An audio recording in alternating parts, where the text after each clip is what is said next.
بسم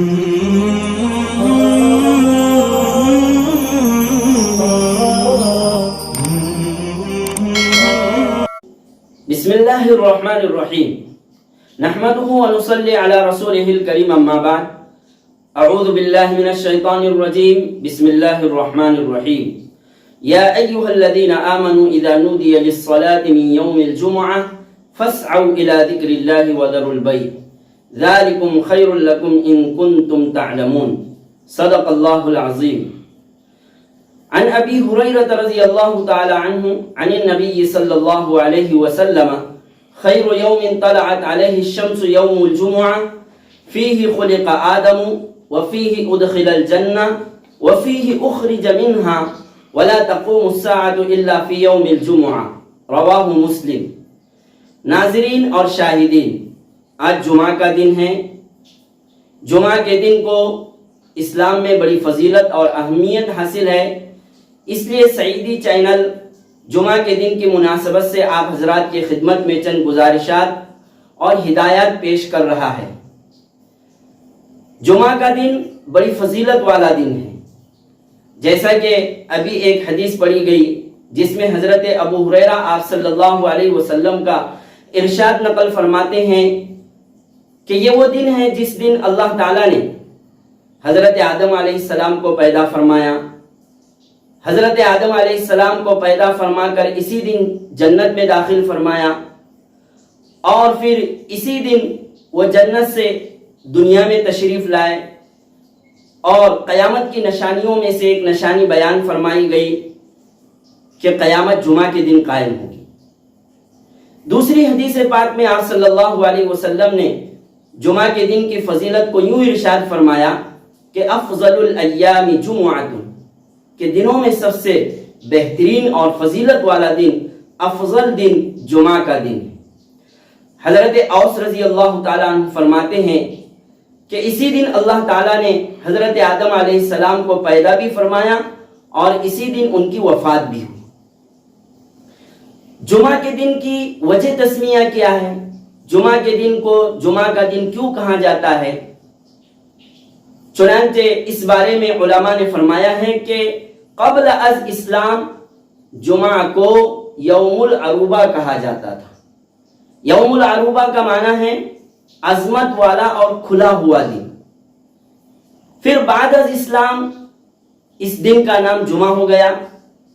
جمعہ یہ جمعون سے مشتق ہے، متعدد وجوہات کی بنا پر اس دن کا نام جمعہ ہوا ہے۔ چنانچہ حدیث پاک میں آپ صلی اللہ علیہ وسلم نے اس کی وجہ تسمیہ کے بارے میں فرمایا ان فیہ جمعت طینۃ ابیکم آدم، کہ یہ وہ دن ہے کہ جس دن تمہارے باپ آدم علیہ السلام کی مٹی کو جمع کیا گیا۔ اسی طرح ایک روایت میں آپ صلی اللہ علیہ وسلم نے فرمایا، بلکہ حضرت سلمان فارسی رضی اللہ تعالیٰ عنہ سے آپ صلی اللہ علیہ وسلم نے پوچھا کہ اے سلمان، جمعہ کا دن کیا ہے؟ حضرت سلمان فرماتے ہیں کہ اللہ اور اس کا رسول بہتر جانتا ہے۔ آپ صلی اللہ علیہ وسلم نے فرمایا کہ اے سلمان، جمعہ کے دن اللہ تعالیٰ نے حضرت آدم اور حوا علیہ السلام کو زمین پر جمع فرمایا، اس بنا پر بھی جمعہ کے دن کو جمعہ کہا جاتا ہے۔ اور بھی وجہ تسمیہ علماء نے بیان کی ہے۔ اس کے بعد ہم سنتے ہیں نماز جمعہ کی فضیلت، اہمیت قرآن اور سنت کی روشنی میں۔ قرآن پاک میں اللہ تعالیٰ نے جمعہ کی فضیلت اور اہمیت کو اس طرح واضح فرمایا۔ اللہ تعالیٰ نے فرمایا یا ایھا الذین آمنوا اذا نودی للصلاۃ من یوم الجمعہ فاسعوا الی ذکر اللہ وذروا البیع ذلکم خیر لکم ان کنتم تعلمون۔ اس آیت شریفہ میں جو سورہ جمعہ کی آیت ہے، اللہ تعالیٰ نے ارشاد فرمایا کہ جب نماز جمعہ کی اذان دے دی جاوے تو تجارت اور خرید و فروخت اور بزنس کو چھوڑ دو۔ بزنس، تجارت، خرید و فروخت جو ایک جائز چیز ہے، حلال چیز ہے، اللہ تعالیٰ نے اس سے منع فرما دیا۔ دوسری حدیث پاک میں آپ صلی اللہ علیہ وسلم نے نماز جمعہ کی